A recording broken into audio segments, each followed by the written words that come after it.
1100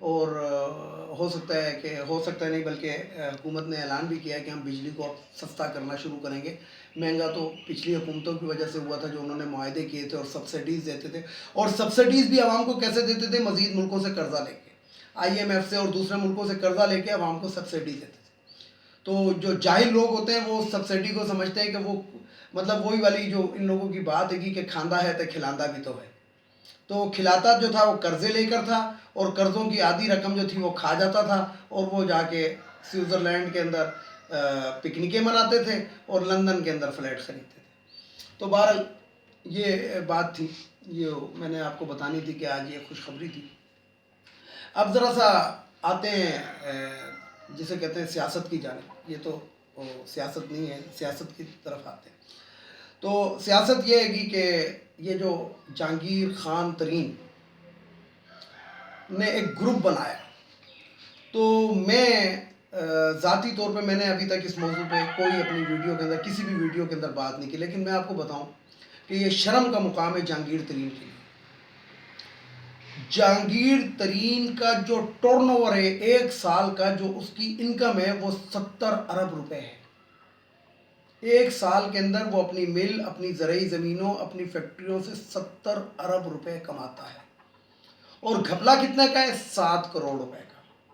تو شرم کا مقام ہے جہانگیر ترین کے لیے, اور جس طریقے سے وہ حکومت کو بلیک میل کرنے کی کوشش کر رہا تھا, اور اس کے ساتھ یہ جو مل گئے تھے لوگ, ان لوگوں کو بھی میں اچھا نہیں سمجھتا. میں کس لیے نہیں اچھا سمجھتا کہ ایک طرف آپ کہتے ہیں آپ نے 2 کشتیوں پہ پیر رکھے ہوئے, ایک طرف آپ کہتے ہیں کہ ہمارا وزیر اعظم عمران خان تھا, عمران خان رہے گا, ہم پی ٹی آئی کا حصہ تھے, ہم پی ٹی آئی کا حصہ ہیں, اور ہم پی ٹی آئی کا حصہ رہیں گے. یہ ان کے بیانات ہیں جو ٹی وی پہ, خبروں میں, اور پرنٹ نیوز پرنٹ کے اوپر آپ لوگ دیکھ رہے اور پڑھ رہے ہیں. لیکن بات یہ ہے کہ یہ پالیسی کیا ہے, یہ چاہتے کیا ہے؟ یہ چاہتے کیا ہیں؟ مال بچاؤ, کھال بچاؤ اور جائیداد بچاؤ, اور ان کا کوئی وہ نہیں ہے. یعنی کہ یہ جو آج وزیر اعلیٰ پنجاب سے جو ان کے گروپ نے ملاقات کی اور دہرانے کے اندر مرغا شرغا بھی کھایا ہوگا, تو وہ کہتے ہیں جی ہم عوام کے لیے. یار عوام کے لیے کیا مطلب ہے؟ آپ عوام کے لیے کون سا ریلیف آج بازار سے لے کے جائیں گے؟ کیا وہاں پہ آٹا جو ہے وہ 5 روپے کلو ہو جائے گا ان علاقوں میں؟ کیا وہاں پہ چینی جو ہے وہ 3 روپے کلو ہو جائے گی؟ کیا وہاں پہ مرغی کا گوشت جو ہے وہ مفت ملنا شروع ہو جائے گا چوزے کے ریٹ کے اوپر؟ تو یہ سب بکواس ہے, یہ کھانے پینے کے طریقے ہیں.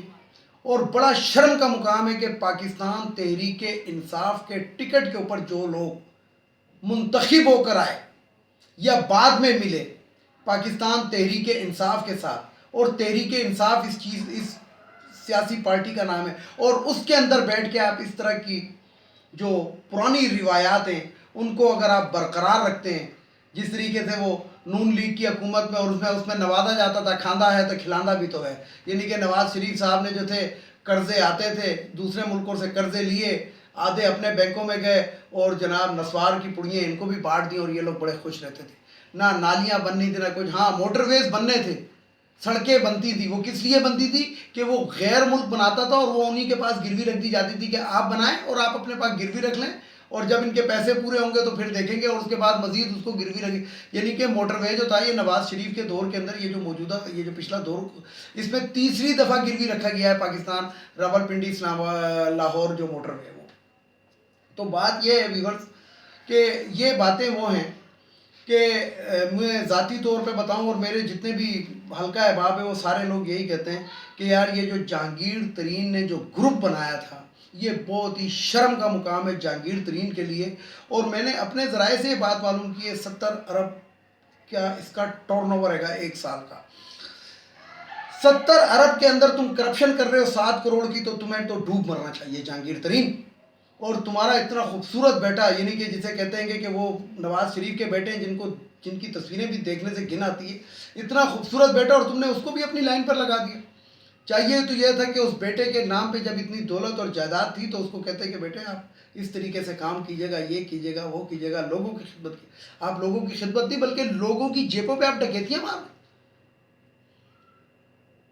کتنا بہترین آپ کے پاس موقع تھا جہانگیر ترین صاحب, رمضان کے مہینے کا آپ اپنے شوگر ملوں سے چینی جو تھی وافر مقدار میں صرف یوٹیلٹی سٹوروں پہ دے دیتے کہ حکومت نے سبسڈی دی ہے 67 روپیز کلو پہ، میں مزید 10 روپے کی سبسڈی دے کے 60 روپے کلو کے اوپر یہ چینی عوام تک ہم پہنچائیں، ہم 7 روپے ہم برداشت کریں گے۔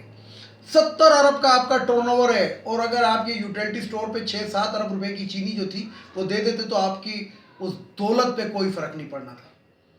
یعنی کہ وہ انڈیا کی ایک فلم آئی تھی 3 ایڈیٹ، اس کے اندر وہ جو پروفیسر صاحب ہوتے ہیں وہ دونوں کو بٹھا کے کوئی زیرو ڈالتے ہیں تو کہتے ہیں یہ 2 زیرو یا 4 زیرو ہٹنے سے وہ جو بڑا ایڈیٹ تھا عامر خان، اس کے باپ کی اس پہ کوئی اثر نہیں پڑنا تھا۔ تو وہی والی بات ہے کہ 70 ارب میں سے 1 زیرو یا 2 زیرو ہٹنے سے جہانگیر ترین خان صاحب آپ کی دولت کے اوپر کوئی فرق نہیں پڑنا تھا۔ لیکن بات یہی ہے کہ مسلمانوں کا پیٹ بھرے تو کون بھرے۔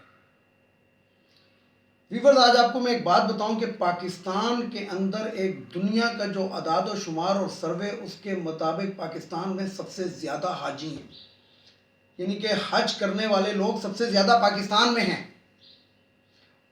اب ان حاجیوں کو آپ دیکھیں، بڑا جو ٹھیکیدار ہوگا اس کے نام کے ساتھ لکھا ہوگا حاجی دلاور خان،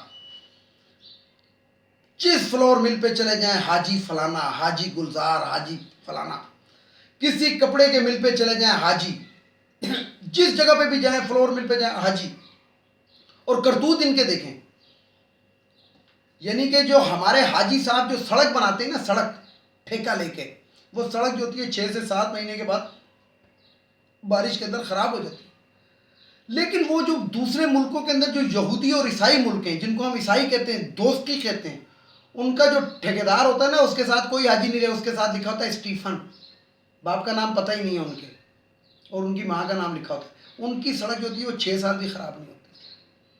اسی طریقے سے میرا ویورز، میں آپ کو بتاؤں کہ انگلینڈ کے اندر رمضان کے مہینے کے اندر فار مسلمز 10 سے 20% رعایت دے دی جاتی ہے ہر حلال چیز پہ، جبکہ ہمارے ملک کے اندر لیمو جو ہوتا ہے وہ اگر 80 روپے کلو ہے تو وہ 300 پہ پہنچ جاتا ہے۔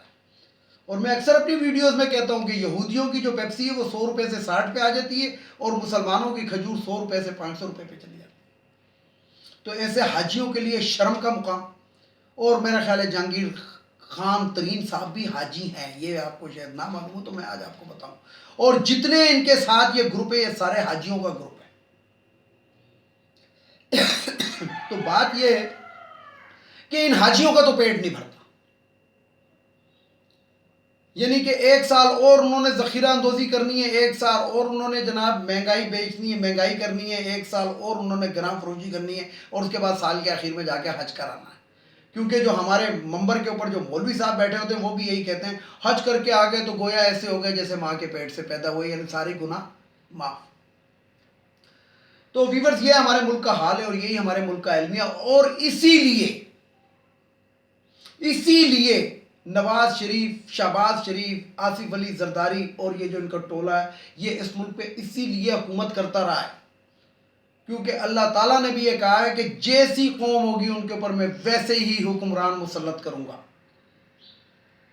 میری عوام سے گزارش ہے، میرے اپنے ویور سے گزارش ہے کہ میں ہمیشہ یہ کہتا ہوں کہ مت دیں آپ عمران خان کو ووٹ، لیکن آپ ان تمام لوگوں کو ایک ترازو کے اندر رکھ کے اور اس کے اندر صرف دیکھنا شروع کر دیں، اس کے بعد جہاں پہ آپ کا دل مطمئن ہو ان کو ووٹ دے دیں، اس کی حکومت کو ایکسیپٹ کر لیں، اس کی حکومت کو اسٹرانگ کر دیں، مضبوط کر دیں، اتنی مضبوط کر دیں کہ جو جہانگیر خان ترین کے جو گروپ، اس طرح کے جو مزید گروپ بنتے ہیں، کبھی کاف لیگ کا گروپ، کبھی نون لیگ کا گروپ، کبھی جیم لیگ کا گروپ، یہ گروپ بھی ان کو بلیک میل نہ کر سکے، کیونکہ لوگوں کو پتا ہو، ان لوگوں کو، ان ضمیر فروش لوگوں کو یہ پتا ہو کہ اس کے پیچھے، اس حکومت کے پیچھے ایک عوامی قوت ہے، اور عوامی قوت کیا ہوتی ہے یہ ایک دفعہ بتائیں۔ تو ویورز، یہ کچھ باتیں تھیں جو میں نے آپ کے ساتھ کرنی تھی، انشاءاللہ کل آپ سے دوبارہ مخاطب ہوں گے، کیونکہ جس طریقے سے یہ سیاسی صورتحال جو لمحہ بہ لمحہ تیر ہو رہی ہے، تو ہو سکتا ہے کہ جلدی جلدی ویڈیوز بھی ریلیز کرنی پڑیں، لیکن ابھی تک تو میں اپنی روٹین کے مطابق ہوں، بہرحال دیکھتے ہیں۔ تو انشاءاللہ کل آپ سے ملاقات ہوگی، اس کے ساتھ ہی ویورز اجازت چاہوں گا۔ اجازت چاہنے سے پہلے اپنے وہ جو روایتی جملے ہیں، ایک تو ان اخوانیوں کو ہمارے ملک سے اب چلا جانا چاہیے، ایک یہ جو خواتین کی مخصوص نشستیں قومی اسمبلی، صوبائی اسمبلی، سینٹ کے اندر، یہ ختم ہونی چاہیے. ایک وہ جو ہمارا ایک بھگوڑا 3 دفعہ کا وزیر اعظم اور موجودہ اشتہاری جو انگلینڈ گیا ہوا ہے، وہ کب آئے گا اور اپنے ساتھ اسحاق ڈار کو کب لے کر آئے گا. اور آخر میں جسٹس فائز عیسیٰ کو جسے کہتے ہیں کہ غیر معطل ڈی اسٹیبل کر دینا چاہیے، جی وہ کر دینا چاہیے اس کو، جسے کہتے ہیں کہ غیر فعال، تاکہ اور یہ جتنے بھی باقی ججز ہیں ان کو چاہیے کہ یہ اپنے اثاثوں کو ڈکلیئر کریں. ویڈیو کو لائک کریں، شیئر کریں، سبسکرائب کریں، بیل آئیکن کے بٹن کو ضرور دبائیں تاکہ میری نیکسٹ ویڈیو آپ کو مل سکے. اس کے ساتھ ہی اجازت چاہوں گا تمام دیکھنے والے سننے والے کو. اللہ حافظ. اور آخر میں وہی نعرہ، پاکستان زندہ باد، پاک فوج پائندہ.